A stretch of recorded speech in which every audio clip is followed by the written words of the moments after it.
तो बच्चों, आज के क्लास में हम लोगों का सेकेंड ईयर के सिलेबस का एक बहुत ही इम्पोर्टेंट चैप्टर कोऑर्डिनेशन कंपाउंड, जिसको आप समन्वय यौगिक या उप सहसंयोजक यौगिक बोलते हैं, जिससे आपके बोर्ड एग्ज़ाम में टोटल 4 मार्क्स का टोटल 4 अंक का प्रश्न रहता है। और 12 क्लास के अलावे जो 11 क्लास के बच्चे हैं और जो अदर कॉम्पिटिटिव क्लास के बच्चे हैं, उसके लिए ये बहुत अधिक इम्पोर्टेंट चैप्टर हो जाता है।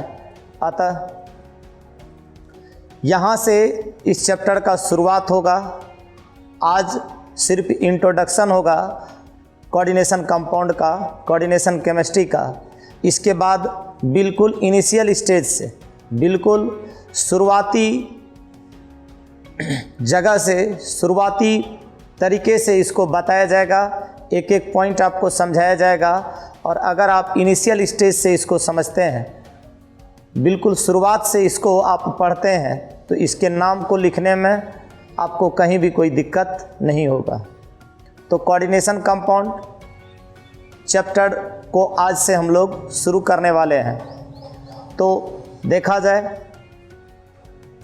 ये जो कोऑर्डिनेशन कंपाउंड है, इसको आप हिंदी में क्या बोलते हैं? आप इसको हिंदी में बोलते हैं उप सहसंयोजक यौगिक। आप इसको हिंदी में क्या बोलते हैं? उप सहसंयोजक यौगिक। इसी को दूसरे नाम में आप क्या बोलते हैं? समन्वय। इसी को दूसरे नाम में आप क्या बोलते हैं?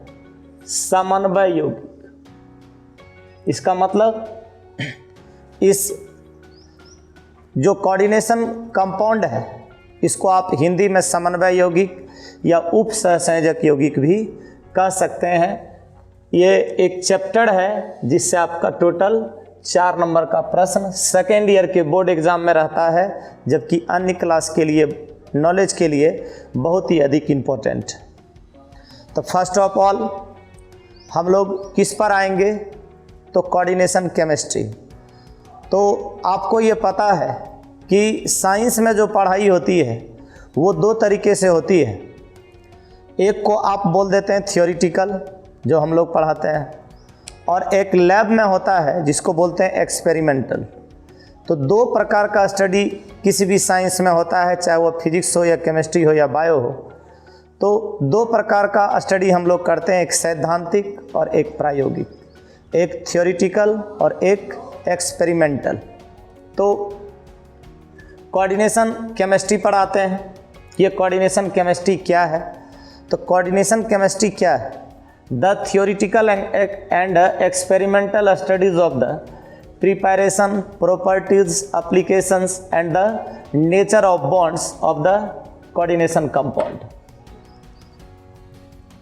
किसी कार्बनिक, ये जो कोऑर्डिनेशन कंपाउंड है, कोऑर्डिनेशन कंपाउंड अभी तुरंत आपने सुना है, किसी उप सहसंयोजक यौगिक या किसी समन्वय यौगिक। किसी समन्वय यौगिक के नेचर ऑफ बॉन्ड, देखिए ध्यान दीजिए कि किस किस चीज़ का आखिर सैद्धांतिक और प्रायोगिक अध्ययन होता है। Nature of bond, nature of bond ये हो गया बंध की प्रकृति, बंध की प्रकृति।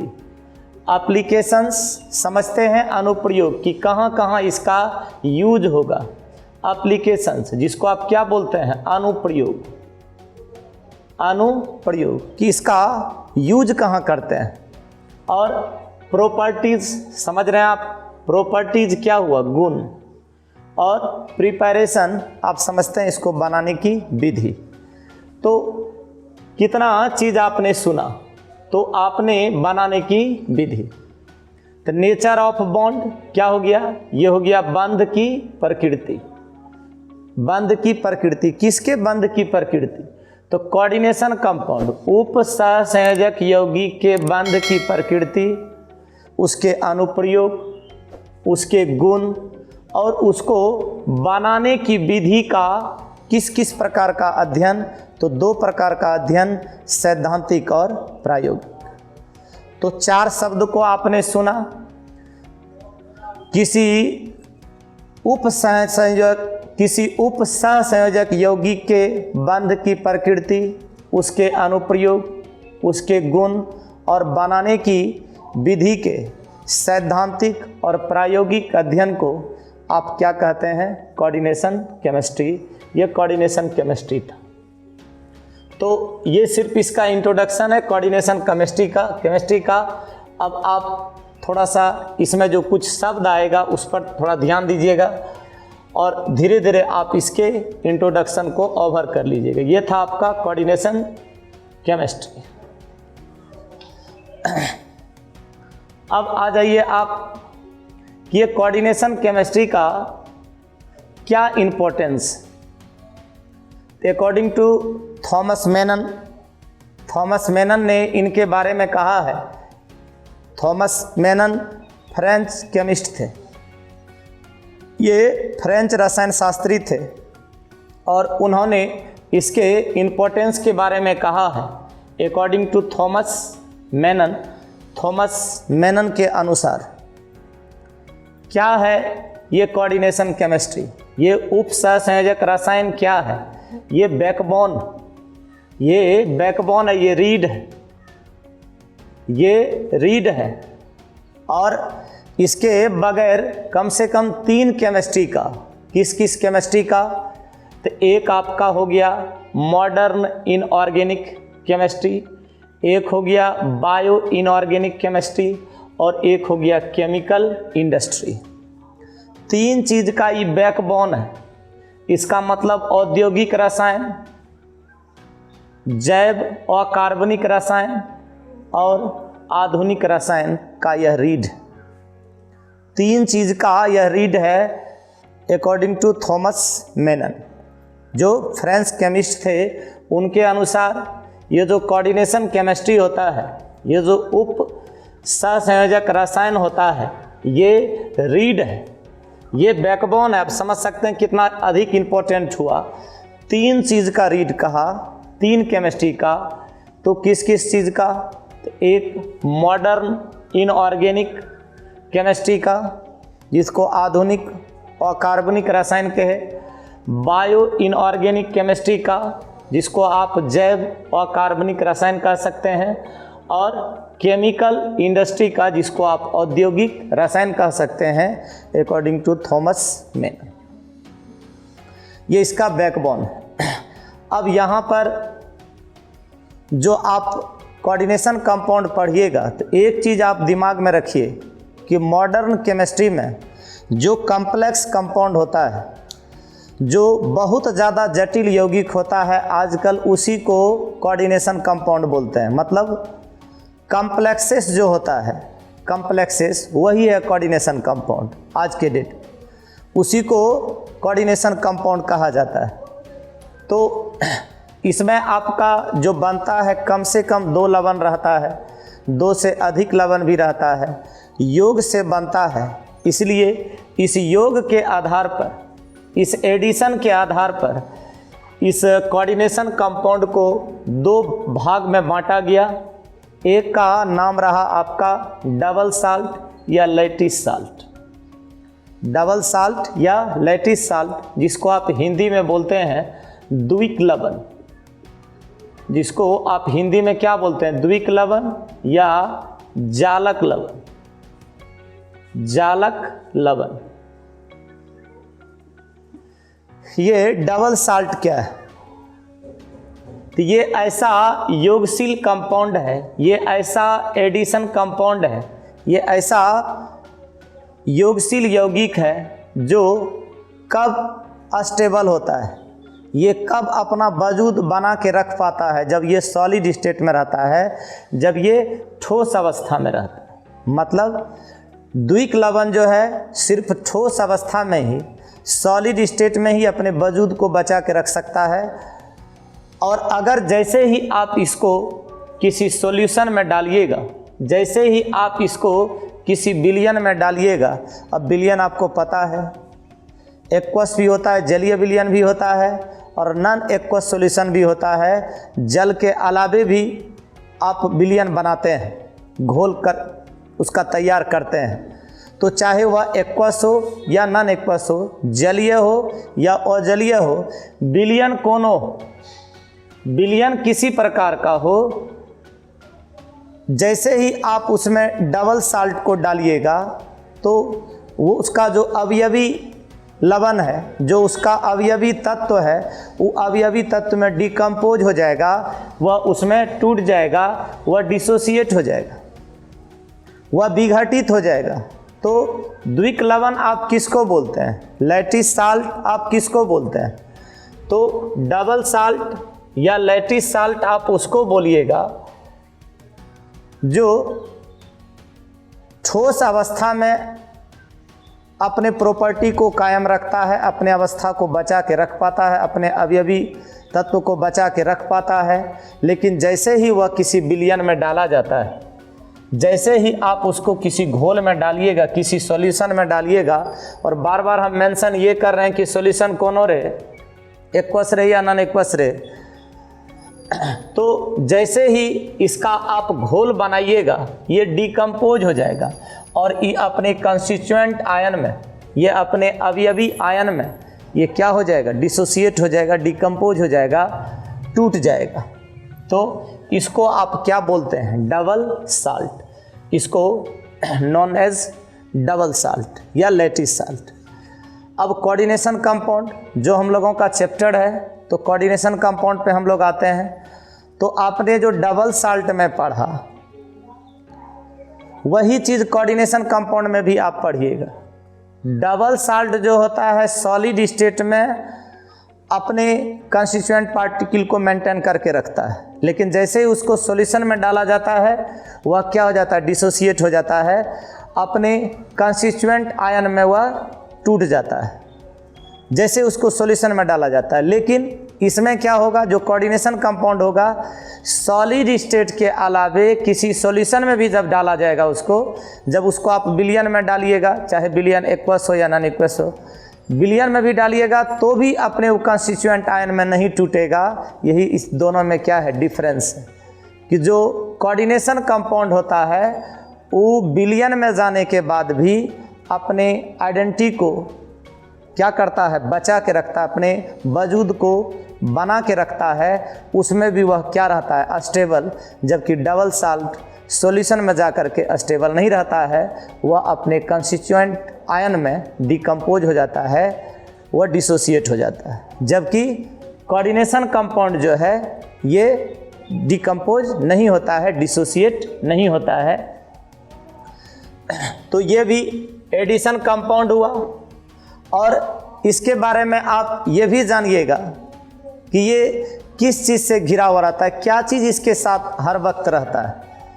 तो ये हमेशा सराउंडेड रहता है, ये हमेशा घिरा हुआ रहता है, या हमेशा जुड़ा हुआ रहता है किस चीज़ से, किसी सेंट्रल एटम या धनायन से। या इसमें जो कोऑर्डिनेशन कंपाउंड होगा, कोऑर्डिनेशन कंपाउंड में जिसका सेंट्रल एटम है या सेंट्रल आयन है, वह 2 और मोर देन 2 एनायंस मतलब ऋणायन और उदासीन अणुओं द्वारा, न्यूट्रल मॉलिक्यूल्स द्वारा ये सराउंडेड रहता है। कहने का मतलब है कि किसी कोऑर्डिनेशन कंपाउंड में क्या क्या चीज़ रह सकता है, सेंट्रल मेटल एटम या आयन, और या तो एनायन या तो न्यूट्रल मॉलिक्यूल्स।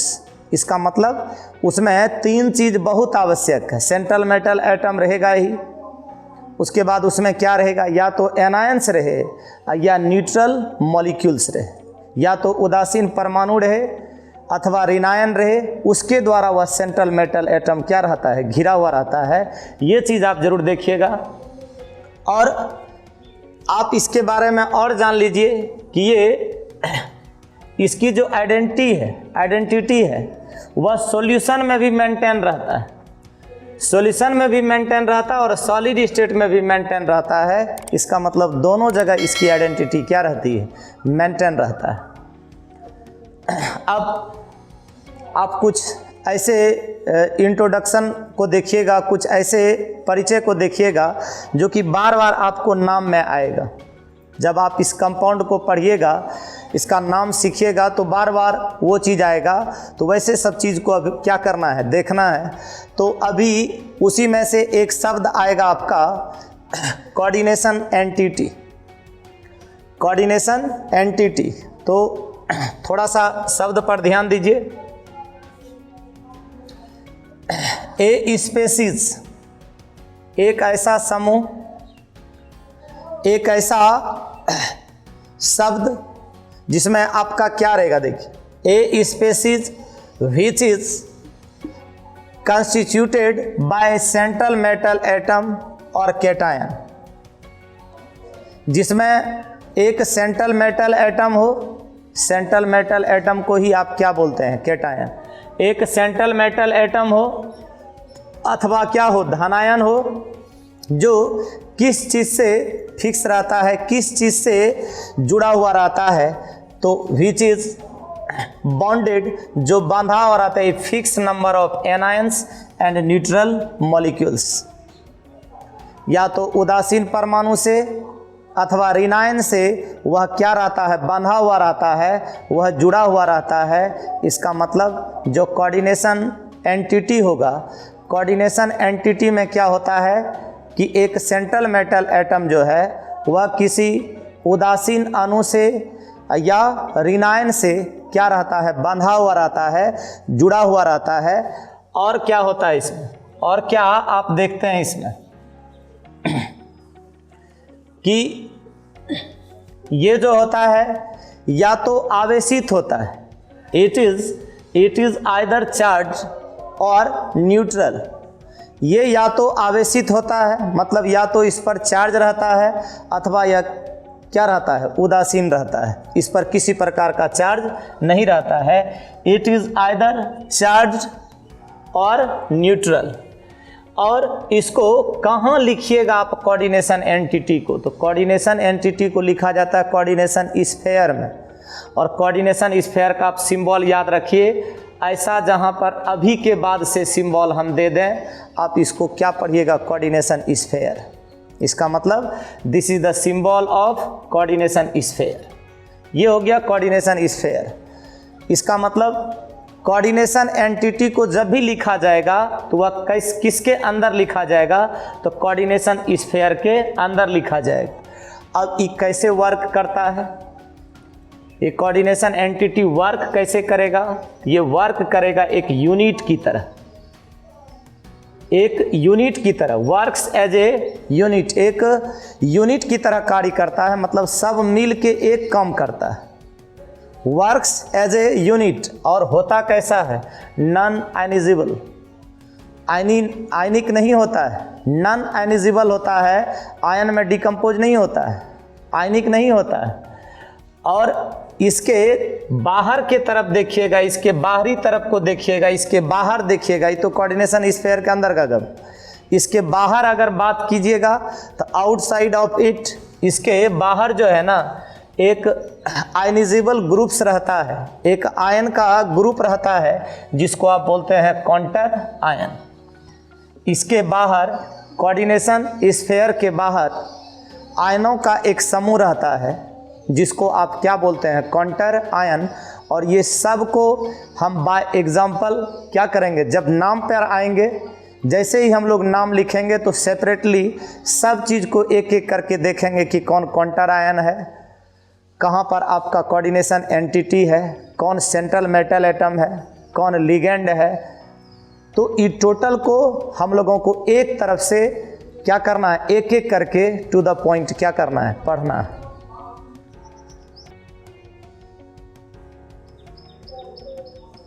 तो बच्चों अभी हम लोग कोऑर्डिनेशन एंटिटी को देख रहे थे, और कोऑर्डिनेशन एंटिटी में आपने सेंट्रल मेटल एटम, एनायन और न्यूट्रल मॉलिक्यूल्स के बारे में सुना, और इसको एक कोऑर्डिनेशन स्फीयर के अंदर ही लिखा जाएगा, इसको आपने सुना। अब इसमें कुछ डिफाइन टर्म होगा, और ये डिफाइन टर्म को एग्ज़ाम में नहीं पूछा जाता है। इसका मतलब जितना भी शब्द अभी आपने सुना वो एग्ज़ाम के दृष्टिकोण से इम्पोर्टेंट नहीं है, वो आपका चैप्टर का इंट्रोडक्शन है।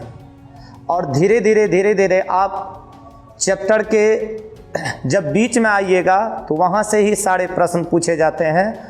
और ये याद रखिए कि केमिस्ट्री में जो 3 नंबर है, चाहे वह ON हो ऑक्सीडेशन नंबर, चाहे वह CN हो कोऑर्डिनेशन नंबर, और चाहे वह EAN हो इफेक्टिव एटॉमिक नंबर, तो ये तीनों नंबर आप इस कोऑर्डिनेशन कंपाउंड में निकालने के लिए सीखिएगा, जो कि किसी भी क्लास के बच्चे के लिए बहुत अधिक इम्पोर्टेंट है 10वीं वर्ग से ऊपर के लिए। तो अभी हम लोग जो शब्द डिफाइन करेंगे वो सेंट्रल एटम या आयन है। इसका मतलब केंद्रीय परमाणु या आयन, केंद्रीय परमाणु या आयन। तो केंद्रीय परमाणु या आयन में आप क्या देखिएगा, सेंट्रल एटम या आयन में आप क्या देखिएगा, ये ऐसा परमाणु होता है। देखिए हर चीज होगा आप coordination entity, coordination entity, coordination entity. इसका मतलब कोऑर्डिनेशन एंटिटी में, in the coordination entity, in the coordination entity, coordination entity में वैसा परमाणु या आयन जो एक निश्चित कौन चीज का निश्चित, तो एक निश्चित उदासीन अणुओं या आयनों द्वारा कोऑर्डिनेटेड रहता है, जुड़ा हुआ रहता है, उसको आप बोलते हैं सेंट्रल एटम। सेंट्रल एटम क्या हुआ, कोऑर्डिनेशन एंटिटी में वैसा परमाणु या आयन जो एक निश्चित संख्या में उदासीन अणुओं या आयनों, उदासीन अणुओं या आयनों से क्या रहता है, जुड़ा हुआ रहता है। ये आपका ऋणायन है, आयन का सेंस यहाँ पर क्या है, ऋणायन। तो जो एक निश्चित संख्या में उदासीन, न्यूट्रल, उदासीन अणुओं या आयनों से क्या रहता है, जुड़ा हुआ रहता है, उसको आप लोग क्या बोलते हैं, सेंट्रल एटम। इसका मतलब सेंट्रल एटम कोऑर्डिनेशन एंटिटी में एक ऐसा पार्ट है जो उदासीन अणुओं या ऋणायनों द्वारा कोऑर्डिनेटेड रहता है। वह उससे क्या रहता है, जुड़ा हुआ रहता है, वह उससे घिरा हुआ रहता है। अब इसके बारे में और जानिए कि इसमें क्या रहता है, रिक्त d ऑर्बिटल रहता है। It has vacant d orbital, it has vacant d orbital. इसमें रिक्त d ऑर्बिटल रहता है, इसमें रिक्त d ऑर्बिटल रहता है और वर्क्स एज इलेक्ट्रॉन एक्सेप्टर, और इलेक्ट्रॉन ग्राही जैसा कार्य करता है, इलेक्ट्रॉन ग्राही जैसा कार्य करता है। और इलेक्ट्रॉन पेयर को ये क्या करता है, अपनी ओर खींचता है। इलेक्ट्रॉन एक्सेप्टर है, इलेक्ट्रॉन ग्राही का कार्य करता है। और आपको पता है लेविस के अनुसार, उन्होंने एसिड किसको कहा था, जो परमाणु या आयन इलेक्ट्रॉन के जोड़े को ग्रहण करता है, एक्सेप्ट करता है, उसको उन्होंने क्या कहा था, लेविस एसिड। और ये बहुत अधिक इम्पोर्टेंट है किसी कॉम्पिटिटिव एग्जाम के दृष्टिकोण से। लेविस एसिड और लेविस बेस ये पहचानने के लिए देता है, आइडेंटिफाई करने देता है। तो जो इलेक्ट्रॉन पेयर को एक्सेप्ट करता है उसको आप क्या बोलते हैं, लेविस एसिड। और यहाँ पर जो सेंट्रल एटम है या आयन है, ये कैसे वर्क करता है, ये वर्क करता है लेविस एसिड जैसा, वर्क करता है इलेक्ट्रॉन एक्सेप्टर जैसा। उसके बाद आप आ जाइएगा लिगैंड पे, आप आ जाइएगा लिगैंड पे। तो ये लिगैंड क्या है, ये लिगैंड क्या है, निश्चित रूप से अभी आपने जो बताया कि एक निश्चित संख्या में उदासीन अणुओं या ऋणायनों द्वारा घिरा रहता है, तो वही तो उदासीन अणु या ऋणायन क्या है, लिगैंड, जो सेंट्रल मेटल एटम को क्या करता है, घेरता है। जो उसको घेरता है उसी को तो क्या बोलते हैं, वही है आपका लिगैंड। जो घिरा हुआ रहता है, जो उदासीन अणुओं से या ऋणायनों से घिरा हुआ रहता है, वो सेंट्रल मेटल एटम है। वो केंद्रीय धातु या क्या हुआ, परमाणु या आयन हुआ। और जो उसको घेरे हुए रखता है उदासीन अणु या ऋण आयन, वो क्या हुआ, लिगेंड, वो हुआ लिगेंड।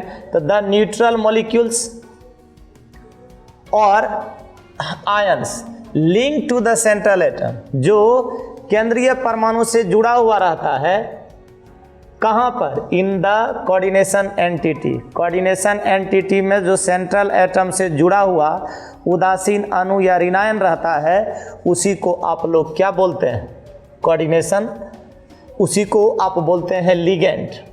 और ये सेंट्रल एटम के द्वारा कौन बॉन्ड से जुड़ा हुआ रहता है, तो कोऑर्डिनेशन बॉन्ड से जुड़ा हुआ रहता है। कोऑर्डिनेशन बॉन्ड आप जान रहे हैं, कोऑर्डिनेशन बॉन्ड ऐसे दिया जाता है, ऐसे। इसका मतलब इधर रहता है डोनर, जिधर आपका हेड है तीर का, उधर रहता है एक्सेप्टर। इधर रहता है डोनर, इधर हो गया एक्सेप्टर। तो डोनर और एक्सेप्टर ये कोऑर्डिनेशन बॉन्ड है, जिसमें आप सीधा क्या मारते हैं, एरो। ये कोऑर्डिनेशन बॉन्ड द्वारा क्या रहता है, लिंक्ड रहता है। और इसको आप कह सकते हैं कि ये जो वर्क करता है, यहाँ पर जो वर्क करता है वह डोनर जैसा वर्क करता है। इसका मतलब इलेक्ट्रॉन पेयर को ये क्या करता है, डोनेट करता है। और जो इलेक्ट्रॉन पेयर को डोनेट करता है उसको डोनर बोलते हैं। और जो डोनर होता है वह लेविस बेस होता है।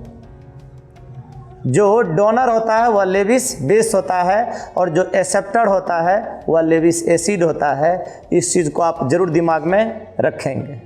इसके बाद देखिए, आपको कुछ फार्मूला दिया गया है, आपको कुछ फार्मूला दिया गया है, और उसके बाद उसी जगह लिगेंड का नाम लिखा गया है।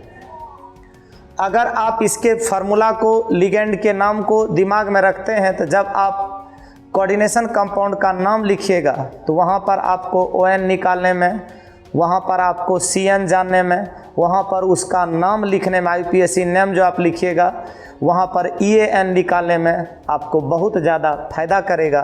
तो ये आप निश्चित रूप से दिमाग में रखें कि इसको आप लिख लें। और इसमें आप एक चीज़ ज़रूर याद रखें, जिस पर कोई चार्ज नहीं देख रहे हैं आप, यहाँ पर बहुत सारा ऐसा फार्मूला है जिसमें कोई चार्ज नहीं है। देखिए, जैसे NH3 H2O, इसमें किसी प्रकार का चार्ज नहीं है। तो जिस पर चार्ज नहीं है उसका ON आप बोलिएगा 0, या चार्ज पूछेंगे तो वो बोलिएगा 0। और उसके बाद एक चीज़ और भी आप गौर कर रहे होंगे कि किसी न किसी पर पॉजिटिव या निगेटिव चार्ज है।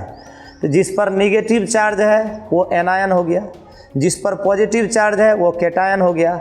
और अगर हम चार्ज पूछें तो आप उतना ही चार्ज उसका बोलिएगा जितना उस पर दिख रहा है। इसका मतलब है कि पॉली एटॉमिक आयन पर जो चार्ज प्रेजेंट रहता है वही उसके ON को रिप्रेजेंट करता है। ये बात आप निश्चित रूप से दिमाग में रखिएगा। Charge present on poly atomic ion represent its oxidation number. तो ये जो पॉली एटॉमिक आयन आप देख रहे हैं, इस पर जो चार्ज प्रेजेंट है, जो चार्ज इस पर लाई करता है, वही उसका क्या है, ON। तो आपको ON निकालने में ये बहुत ज़्यादा काम देगा। तो इसलिए आप इसके नाम को तो पढ़िएगा ही, साथ ही साथ चार्ज को भी दिमाग में रखिएगा। और ये जो आप ऐसे देखते हैं डॉट, इसको क्या बोला जाता है, डॉट। ये जो डॉट ऐसे है, डॉट, ये डॉट है। इसके बदले केमिस्ट्री में क्रॉस भी यूज होता है, लेकिन यहाँ पर आपको क्रॉस यूज नहीं किया है। डॉट, ये डॉट क्या है, ये हो गया लोन पेयर ऑफ इलेक्ट्रॉन। ये हो गया इसका, जहाँ जहाँ भी आप देख रहे हैं, देखिए अमोनिया में देख लीजिए N पर है, वाटर में देख लीजिए O पर है।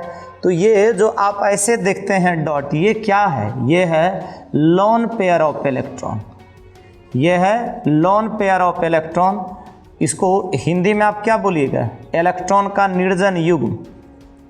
इसको हिंदी में आप क्या बोलिएगा, इलेक्ट्रॉन का निर्जन युग्म। ये क्या करेगा, ये क्या है, तो ये बॉन्डिंग में शेयर नहीं करता है, बॉन्डिंग में भाग नहीं लेता है। तो जो इलेक्ट्रॉन बॉन्डिंग में भाग नहीं लेता है उसको आप बोलते हैं लोन पेयर ऑफ इलेक्ट्रॉन। और अगर किसी एटम में ऐसा है, लोन पेयर ऑफ इलेक्ट्रॉन है ऑक्टेट कंप्लीट करने के बाद, अपना ऑक्टेट कंप्लीट करने के बाद लोन पेयर ऑफ इलेक्ट्रॉन है तो वही डोनर हो सकता है, वही दाता हो सकता है। इसका मतलब वही लेविस बेस हो सकता है। और जिसमें इस चीज़ का कमी होगा जिस एटम में कि अपना ऑक्टेट कंप्लीट करने के लिए उसको लोन पेयर लेना पड़ेगा, वो आपका क्या हो जाएगा, लेविस एसिड। तो हम लोगों का जो नेक्स्ट क्लास होगा, तो नेक्स्ट क्लास में हम लोग इसके नाम के जो इम्पोर्टेंट फैक्ट हैं, जो इम्पोर्टेंट टर्म है, उसको लेकर के आएंगे। तो आपसे रिक्वेस्ट है कि आप इसके क्लास को विधिवत पढ़ें, शुरू से पढ़ें, तो कहीं भी आपको प्रॉब्लम नहीं होगा। आज के लिए इतना ही, शेष कल। धन्यवाद।